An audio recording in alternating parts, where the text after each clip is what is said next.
Hello, Tree Monsters. My name's Kevin Coleman, and I'm out front of the Ukrainian Museum-Archives for the 25th annual Easter Bazaar. Let's head on inside and figure out what it takes to put on this Tremont tradition.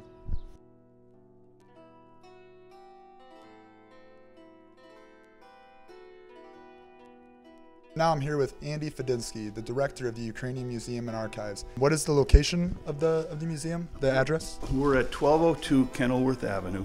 We attract people from Pennsylvania, from Southern Ohio. We've even had people from Michigan and so on. So we've gotten a profile. And how long will the activities be going on?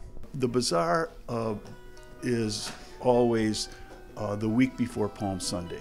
Okay. So we opened Friday, April 5th, and then we wrap it up Saturday before Palm Sunday.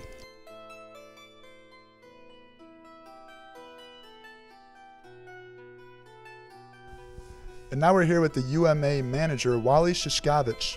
Wally, can you tell me about the last week of preparations? Well, a lot goes into it because a lot of the stuff is put away. We don't have the room to put it all out. We wish we did, but we don't. So what we do is a lot of times we order eggs. We get them from Ukraine, and we ask the artists to make sure that we get the eggs a couple of weeks before. Because we have to lay them out, and that's the hard part, because we have to determine on eggs that we get out of Ukraine, we have to determine what the cost will be on them. And so we have to lay them out, and after we lay them out, as you can see, then what we do is we take photographs of every basket that we lay out, for the simple reason that a person will come in and they'll pick up an egg and they'll walk around the whole thing and they'll go, on second thought, I don't want the egg, and they put it down, but they don't put it down where they got it from. Put it down anywhere else. Next person that picks it up comes in and it goes, that's not that much. I got it out of this basket here. And I go, I'm sorry, but it's this cost. And they go, well, how do you know? I go, well, because we have photographs of everything. Yeah. Gotta have the proof. So, but it takes a lot of time. We've been setting this up the whole week, and it really takes longer because, like I said, we get the artists get their stuff in, but physically, we started the beginning of the week. Yesterday, me and my wife were here from 8 o'clock in the morning till about 7 o'clock at night. And we weren't even done. You know, we set up this mostly today. And we got here about 7 o'clock this morning and doing it and setting everything up and trying to make sure that everything's right and perfect for the people that come in, and so they enjoy it and have fun looking at it. And telling every kid that they're real eggs, please don't break them. And so, Wally, you've been here for 10 years now, is that right? Yeah, I'd say, yeah, more than 10 years, but yes. And so over that time, how has this bazaar changed? Have you noticed it becoming more popular since you've been here? Or? Yeah, when we started, you know, it slowly started to grow more and more, and as we got different eggs and different items and that. The gift shop when I started was really just a small table with some stuff during Easter. You know, what they were selling, I remember the first person that was here, the curator, Bogdan, I think it was or Danilo.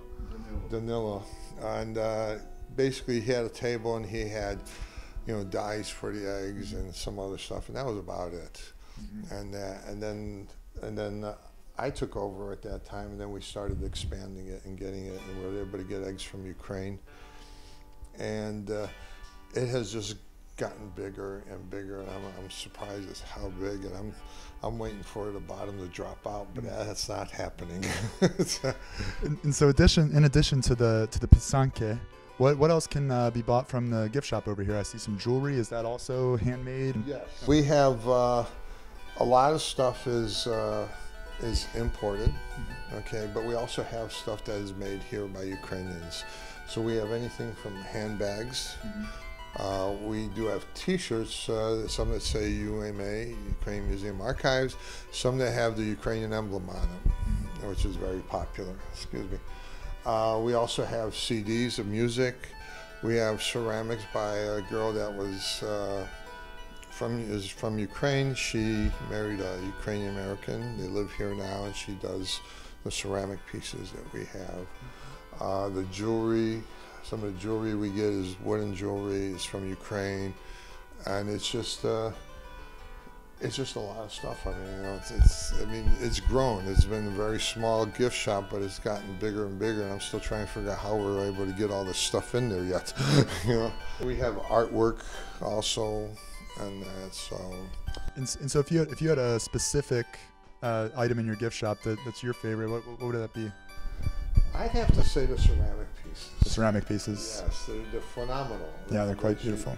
She does a great job, and then I seen how she did them, and I took a class of hers one time, and it's funny because when it comes to a bowl, she does not throw a bowl like you do. You know, she builds it. She takes a piece of clay that's about as thick as your finger, and she wraps it and builds it all the way up, and then smooths it and wait till it gets a certain texture, and she puts the artwork on there, and then she carves it out. Wow, by hand. Oh yeah, oh, yeah. Wow. I remember we had a piece that she did. It was ceramic pieces and terracotta, and people were touching it because they didn't believe it was ceramic. They thought it was wood, the way it was done. Oh, because it was that well done. Yeah, oh yeah, oh, definitely. Wow.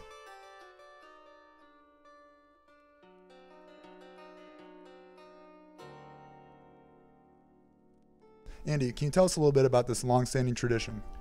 Well, the Ukrainian Museum was founded here in Tremont in 1952. The Ukrainian community has been here in Tremont for about 125 years at least, for jobs, industrial jobs in the industrial valley. And they brought their culture with them and their tradition. And we decided that Cleveland needed to celebrate our immigrant tradition. And what better than to celebrate spring and to celebrate the religious holidays than the traditional Ukrainian Easter eggs. They're a tradition that goes back 2,000 years, right across the street from Lincoln Park. Right across the street from Lincoln Park. So, Great. Can't miss it. Can't miss it. All right. Well, thank you very much for speaking with us. My pleasure. All righty. Don't forget, this Easter Bazaar will be going on from April 5th to the 13th. This has been Kevin Coleman for TremonsterTV.